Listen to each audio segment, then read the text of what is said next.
अब फिक्र की राजनीतिक फाइल्स खोलते हैं। आज इस फाइल में जम्मू कश्मीर विधानसभा चुनाव का गणित है। तारीखों की घोषणा के बाद से वहां सियासी दलों में भी हलचल तेज हो गई है। बीजेपी और कांग्रेस दोनों पूरे दमखम के साथ उतरने की तैयारी में है। दोनों दलों में उम्मीदवारों के नाम पर मंथन चल रहा है, प्रभारियों की नियुक्तियां हो रही हैं। कांग्रेस और बीजेपी दोनों अपने अपने गणित के हिसाब से अपनी अपनी रणनीति बना रहे हैं। सबसे पहले आपको कांग्रेस की खबर बताते हैं। नेता प्रतिपक्ष राहुल गांधी और कांग्रेस अध्यक्ष मल्लिकार्जुन खड़गे चुनाव के ऐलान के बाद पहली बार आज श्रीनगर पहुंचे हैं। कल वो पार्टी नेताओं के साथ बैठक करेंगे। इसके अलावा वो कार्यकर्ताओं से भी मिलेंगे। कांग्रेस की कोशिश लोकसभा चुनाव की तर्ज पर विपक्षी गठबंधन बनाने की है। मतलब मजबूत विपक्ष बनाम बीजेपी वाली टक्कर देखने को मिल सकती है। ये कोशिश कितनी सफल होगी, ये देखने वाली बात है। वैसे राहुल गांधी का श्रीनगर दौरा इस प्लान को कामयाब बनाने से जुड़ा हो सकता है। कांग्रेस की रणनीति से संकेत यही मिल रहे हैं कि विपक्ष को एक प्लेटफॉर्म पर लाया जाए। जाहिर है, जब दल बढ़ेंगे तो चुनौती भी बढ़ेगी।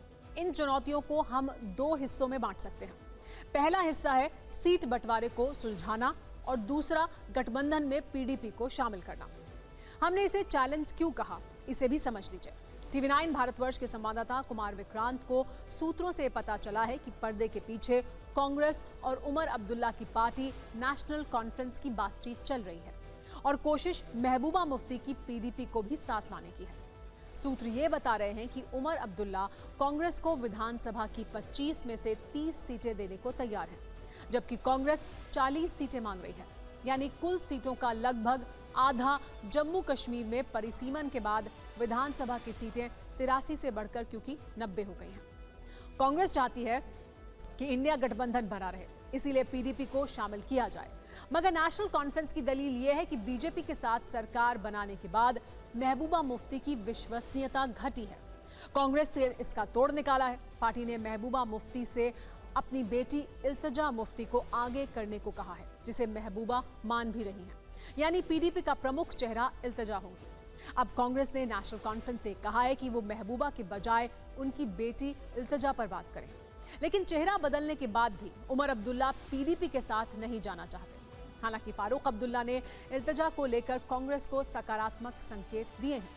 वैसे इस विकल्प पर भी चर्चा चल रही है कि अगर बात नहीं बनी तो इल्तिजा और पीडीपी के मजबूत उम्मीदवारों के खिलाफ नेशनल कॉन्फ्रेंस और कांग्रेस प्रत्याशी न उतारें। इन्हीं चर्चाओं के बीच कांग्रेस ने अचानक मल्लिकार्जुन खड़गे और राहुल गांधी का जम्मू कश्मीर दौरा फिक्स करके अपना सियासी वजन रख दिया है। फिलहाल नेशनल कॉन्फ्रेंस और कांग्रेस के बीच चर्चा जारी है। संभव है कि पहले चरण की सीटों पर सहमति बना भी ली जाए। जैसे जैसे राजनीतिक गतिविधियां बढ़ेंगी, उस आधार पर बैठकें और घोषणाएं भी होंगी। फिलहाल खड़गे और राहुल गांधी का उमर अब्दुल्ला, फारूक अब्दुल्ला या महबूबा और इल्तिजा से मिलने का कार्यक्रम फाइनल नहीं है, लेकिन बातचीत के लिहाज से सारे विकल्प खुले हुए हैं। अब आपके मन में यह सवाल होगा कि आखिर कांग्रेस अपने गठबंधन में नेशनल कॉन्फ्रेंस के साथ पीडीपी को लाने पर जोर क्यों दे रही है। ये आप भी जानते होंगे कि कश्मीर की राजनीति ये दोनों दल एक दूसरे के विरोधी होते हुए करते हैं, कभी एक साथ नहीं आए हैं, तो फिर इस बार ऐसी कोशिश क्यों की जा रही है। दरअसल इसके पीछे कुछ महीने पहले हुए लोकसभा चुनाव का गणित छिपा हुआ है। लोकसभा चुनाव के नतीजों को जब विधानसभा सीटों की वोटिंग के हिसाब से देखा गया तो पता ये चला कि 90 सीटों में नेशनल कॉन्फ्रेंस, पीडीपी और कांग्रेस को मिला दिया जाए तो वो 46 विधानसभाओं में आगे थे। राज्य में सरकार बनाने के लिए बहुमत का आंकड़ा भी 46 है। वहीं बीजेपी और उसकी सहयोगी पीपल्स कॉन्फ्रेंस 30 असेंबली सीटों पर आगे दिखती है। एक लोकसभा में कई विधानसभा सीटें होती हैं। उस आधार पर चुनावी एक्सपर्ट्स का ये कैलकुलेशन सामने आया है।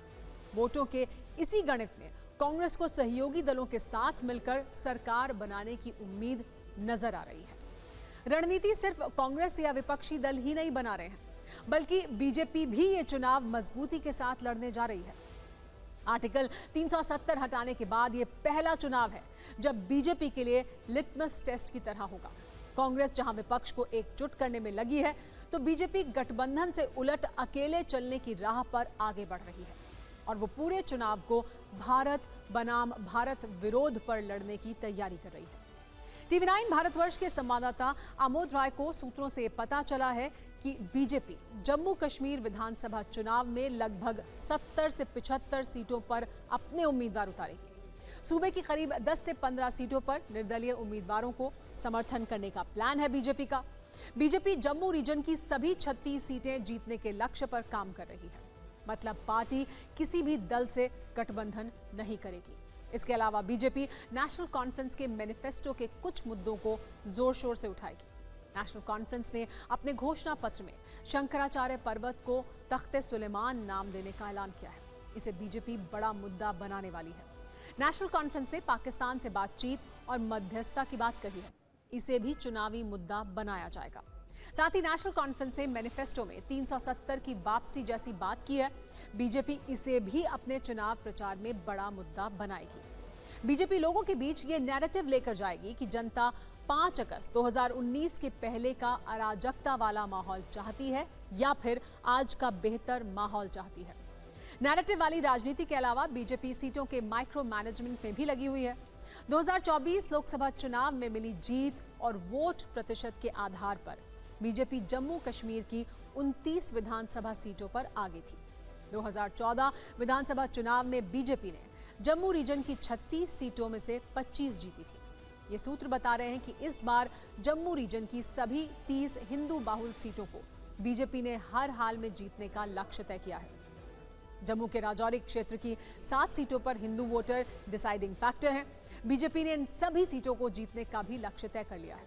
साथ ही श्रीनगर के हब्बा कदल जैसे इलाके जहां विस्थापित कश्मीरी पंडितों के करीब 22,000 वोटर हैं, वहां अधिक से अधिक वोट डलवाने के प्रयास किए जाएंगे। 1,22,000 विस्थापित कश्मीरी पंडितों से करीब 70,000 वोटर रजिस्टर हो भी चुके हैं।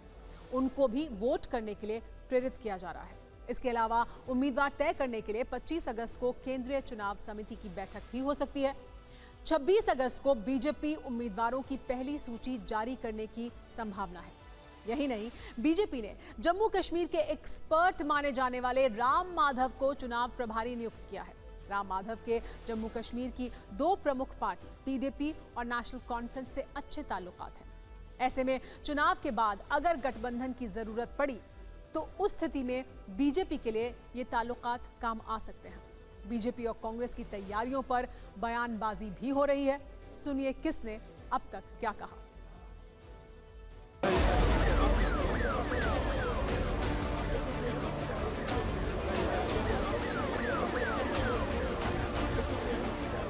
कांग्रेस का स्टैंड है कि we are open to all forces, all persons. जो अभी के जो बीजेपी का जो सारा जो माहौल है, हमारे जितने भी लाइक माइंडेड पार्टीज हैं उनके साथ हम बातचीत करने को तैयार हैं। चुनाव के बहाने से राहुल गांधी जी के एजेंडे में जम्मू कश्मीर आया तो सही।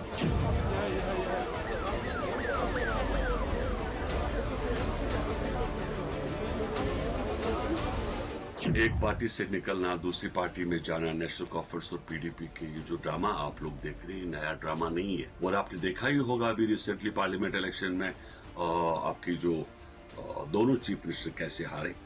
अवाम बदल चुका है, जम्मू कश्मीर बदल चुका है, जम्मू कश्मीर लोगों का मिजाज बदल चुका है।